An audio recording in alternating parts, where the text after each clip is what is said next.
இனி நான் சொல்ல போகிற தலைப்பு வந்து ஏன் உன்னால் உன்னை புரிந்து கொள்ள முடியவில்லை. அதை பற்றி நான் பார்க்க போகிறோம், பேச போகிறோம். ஏன் நம்மளால் நம்மளை புரிஞ்சிக்க முடியலன்னா,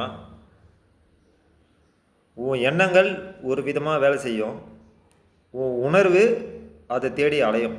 அதாவது மனம் 2 விதத்தில் செயல்படுது. எண்ண அலைகள், உணர்வு அலைகள், உணர்ச்சி அலைகள், இன்னும் 3 தத்துவத்தில் வேலை செய்யுது. 2ன்னு தப்பாக சொல்லிட்டேன், மன்னிச்சுங்க. 3 தத்துவத்தில் மனம் வேலை செய்யுது. அதாவது அணு, டிஎன்ஏ, குரோமோசோம், இந்த 3 அடிப்படையில் இந்த பிரபஞ்சம் வேலை செய்யுது.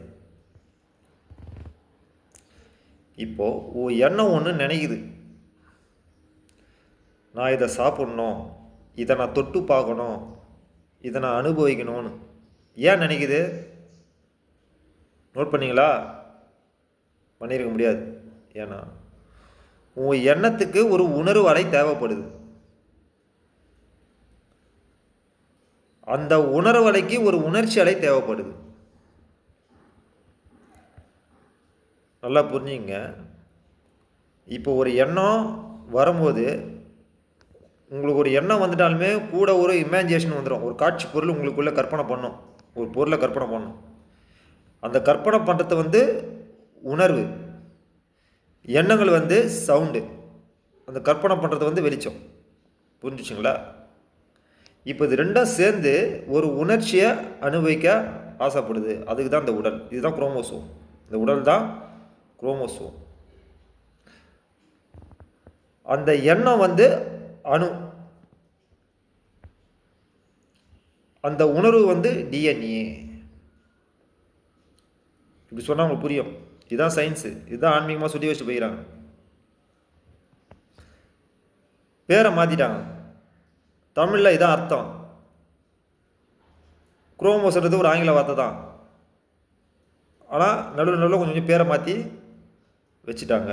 உணர்ச்சி நிலைனா உடல் சம்மந்தப்படுது. உணர்வு நிலைனா உன் ஆத்மா, உன்னோட சூக்ஷ்ம சரீரம் சம்மந்தப்படுது. எண்ண அலைகள்னால் உன் ஆத்மாவுக்குள்ளே இருக்கிற அலைவரிசை கோட்பாடு, அணு கோட்பாடு, காற்றலை கோட்பாடு. புரிஞ்சிச்சுங்களா? இப்போது இது எல்லாமே தனித்தனி டைமென்ஷன் இயங்கிறதுனால தான் உனக்கு உன்னை புரிஞ்சிக்க முடியல. அது மாதிரி டைமென்ஷனை இயக்க வைக்கிறது யாருன்னா நீ தான். உன்னோட ஆசைகள் தான் இந்த இயக்கத்தை உன்னால் புரிஞ்சிக்க முடியாமல் தடுக்குது.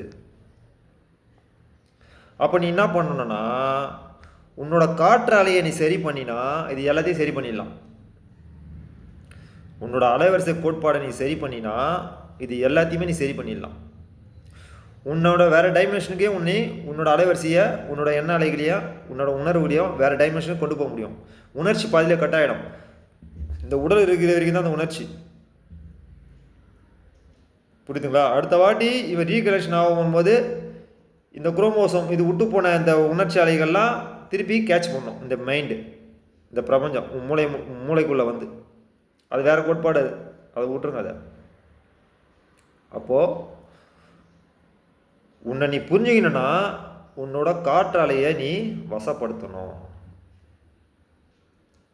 அதுக்கு தான் வல்லினம், மெல்லினம், இடையினம்னு தமிழில் 3 கலையாக பிரித்து வச்சுருக்கிறாங்க.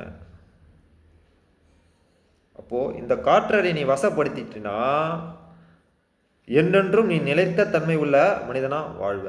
இல்லை காற்றலைக்கே கட்டுப்படுத்த முயற்சியாச்சும் பண்ணணும். அப்போது உனக்கு ஒரு ஜீவமுத்தியாச்சும் கிடைக்கும். அதாவது உன் காற்றலைகள் ஒரு குறிப்பிட்ட ஸ்டேஜ் வரைக்கும் தெய்வ லோகத்திலேயாச்சும் வாழும். பல ஆறாக்கள் இருக்குது இந்த பூமியில், யூனிவர்ஸில். இப்போ இந்த உணர்ச்சி உடலில் வாழ்ந்தினா இறுதிக்கட்ட அலைவரிசை, இது அடிமட்டமான அலைவரிசை. இந்த உடம்பு தான் மெயின்னு நம்பி, இந்த உடம்பை நம்பியே நீ வாழ்ந்தினா, உணர்ச்சிக்கு இடம் கொடுத்தே நீ வாழ்ந்தினா உன்னோட ஆறா பூமியில் வசப்படுத்தப்படும். பூமி எர்த்து இழுத்துக்கும். அப்போது உன் உணர்ச்சியில் உன் உணர்வை நீ மாற்றணும். இது ஒரு அறிவியல் பூர்வமான உண்மைகள். இதனால தான் சாமி தலையிலலாம் கிரீடம் வச்சுருக்கிறாங்க. கிரீடம்னா என்ன அர்த்தம்னா, பல வேவ்ஸில் உன்னோட அலைவரிசைகள் போயிட்டே இருக்கும். அதுதான் வைஃபை சிக்னல்.